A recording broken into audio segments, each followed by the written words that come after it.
Happy Thanksgiving, YouTube. I got a question the other day, or a comment that said, why would you use such an expensive axe to split wood?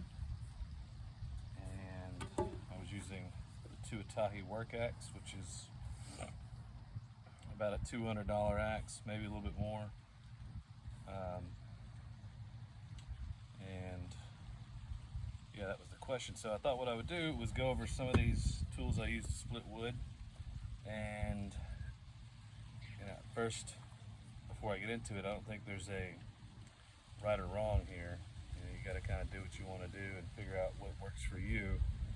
But this is what I think. So, my trusty stick here I'll use to point out some of these. So we got most expensive, kind of the least, or most well made even to least here. This is a solid steel wedge shaped contraption. I didn't buy this, this was given to me. This is an awful tool. I don't like it. It'll do the job, but it's got a short handle, it's all steel, it's super hard to swing. I really just let my buddies try this out when they want to come split wood with me and say, hey, try that out. Alright, there's that guy. This is a fiberglass Maul you get at the hardware store, made in foreign lands, sometimes China, sometimes India. I've had this is my oldest tool. You can see the fiberglass is kind of getting sun bleached. I just leave it out in the wood lot, back of the truck, don't really care. It is a pretty heavy duty item. You can use it to split wood, you can use it to bang wedges, you can leave it out in the weather, it just doesn't matter. Nothing really hurts this thing, so it's pretty tough. It's also really tough on your hands compared to some of these other ones, which is why I don't use it that much. I use it if I need to really knock something that's being tough, knock something in half so that I can then put it down and use something else, but I don't swing this a lot anymore. So that would be a entry-level splitting Maul, like your cheapest option, 30, 40 bucks maybe. So if you're looking to go economics, there you go. Fiskars splitting axe. I treat this one just like that one. Stays in the wood lot in the back of the truck. I just use it when I'm powering through dirty wood, don't care. It is very light. The handle is fiberglass, so it's tough. It's a fine tool to use. It definitely would. I would rather use this than that. It's about half the weight, which also means that it's got half the punch, but it does a fine job. You could swing this one all day. It's so small and light. I've had a camera malfunction. Let's see if I can fix it.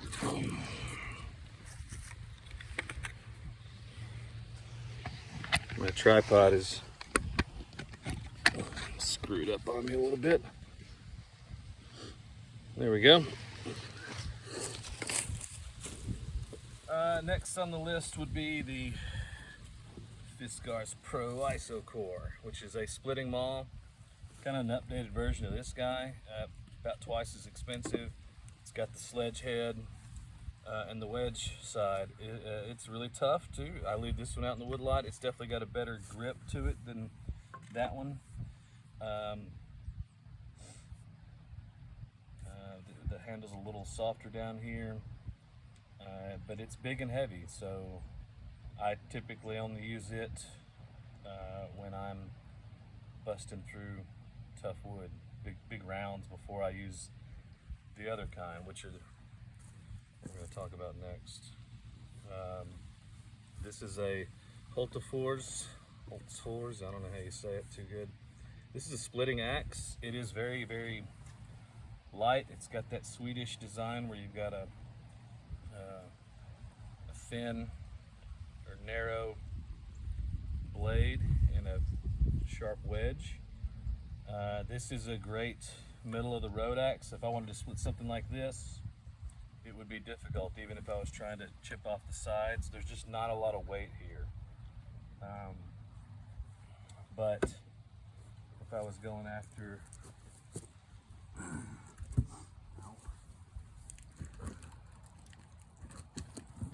pieces kind of like this maybe, or smaller, that would be a good choice. I like using it. It is very sharp, it is light. It's definitely kind of got a big pile like this, I could swing it all day. And this is the first wooden handled one. I don't know if they're typically more expensive. I know this one was more expensive than those, but the wooden handles, in my opinion, are the best to use. I think they feel the best. I think they swing the best, grip the best, and the easiest on the hands, which is kind of what I'm after. Then of course you got the old vintage situation. This is an Australian high test. These are kind of hard to come by unless you like spending a lot of money. I still use it to split wood even though it's expensive. You can find old used axe heads that are felling axe heads and just put a handle in that and use that to split your wood. Nothing wrong with that.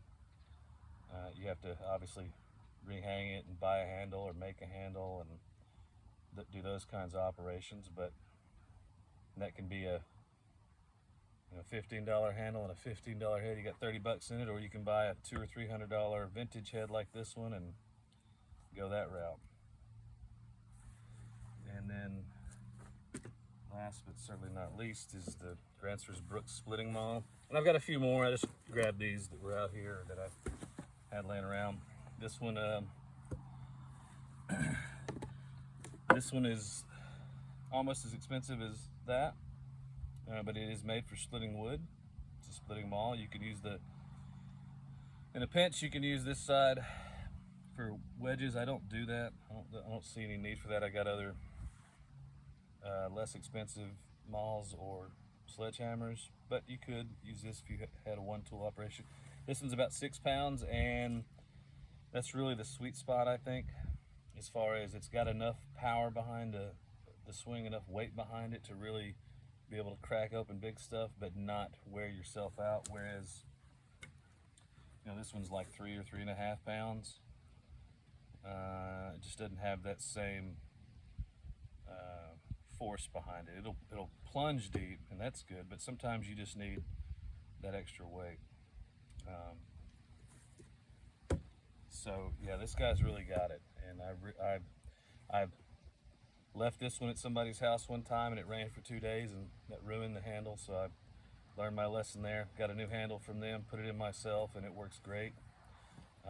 If I had to delete all these and just use one, it would be this one for sure. But they're all good. I don't really get the whole, I didn't get a deal on this. I didn't get a coupon. I didn't get a discount. I wanted to spend my money wisely, in a sense that these Gransfors axes have resale value. Also, it's better on my hands. Or my body, if I'm going to choose to do this as an activity, it's hard work. I don't expect it to be easy work, but if I can use a tool that makes it more pleasurable than another one, then that's worth extra money. The ergonomics is really good on some of these, and I would rather just spend that money on that. I don't get the whole use the cheapest tool for the job thing, and I'm not saying that's what anybody else is saying or anything, but I know I can pass this one down. I know I can use it for my whole life, and maybe I got to put a new handle in it, but the steel's good and it feels good to use. Every time anybody comes over and uses these and they pick this one up, it's always it. Oh, that's the one. That one feels good. So I think that now there are some axes that are really expensive that maybe aren't as good for splitting. But just because they cost more doesn't mean they shouldn't be used. I've got a Northman splitting axe that is more expensive than Aldi's, and I use it to split wood with, even though it's expensive, and I really love using it. I don't value money like I do things like the way that the tool feels or the performance or those types of things. It's more important to me for it to work good and feel good than it is to be cheap, because I think money's kind of a bogus concept anyway. But you know, if you're on a budget, then there are ways that you can still enjoy this kind of a activity and get a nicer tool. You gotta save up maybe, or instead of buying one that's 180, 200 bucks, you get one that's 100 bucks. Or instead of getting the $200 one or 250, whatever, you know, there are different avenues to go. But I'm not gonna sacrifice the quality of the tool to save 20 bucks, 50 bucks. In the grand scheme of things, that's not a lot of money. So, plus, if I don't hurt my hands or my body using it, I don't have to spend that time on ice or going to physical therapy or chiropractor or whatever, that kind of stuff that people got to go do sometimes. Well, that's worth even more than the money that it may cost extra to buy the tool. So it's kind of what I'm thinking about that stuff. Doesn't mean it's for everybody, but I thought that was a great question, and I hope that this provides a little bit of insight as to why I value these tools, some of these tools, like after the purchase, I guess. And I know, guys, I know that this one gets stuck a lot, and that's because I use it poorly sometimes, but it's a real beast. It's a really good splitting tool. It's their work axe. It's not one of their competition axes. But if I use it properly, it does as good as any of the rest of these. It will get stuck in a full round, and I shouldn't use it for that, but sometimes I'm too lazy and then I pay for it by having to get it unstuck. But this thing is great. It's about 7 pounds. It just feels good to use because of that. Maybe it's the short handle and the heavy weight on the end, but it feels really, really good to split wood with this. Now it's getting beat up, and it's getting rusty some here and there and stuff like that. But that's just patina that it's gonna develop over time, and every once in a while I'll oil it down, and nothing knocks the rust off like use. So just gotta use it more.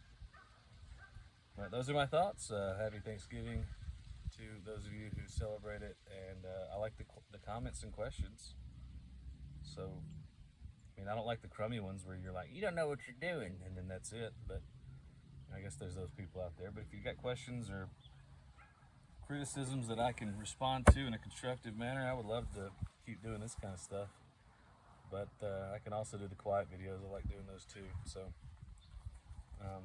there you go. Okay, bye.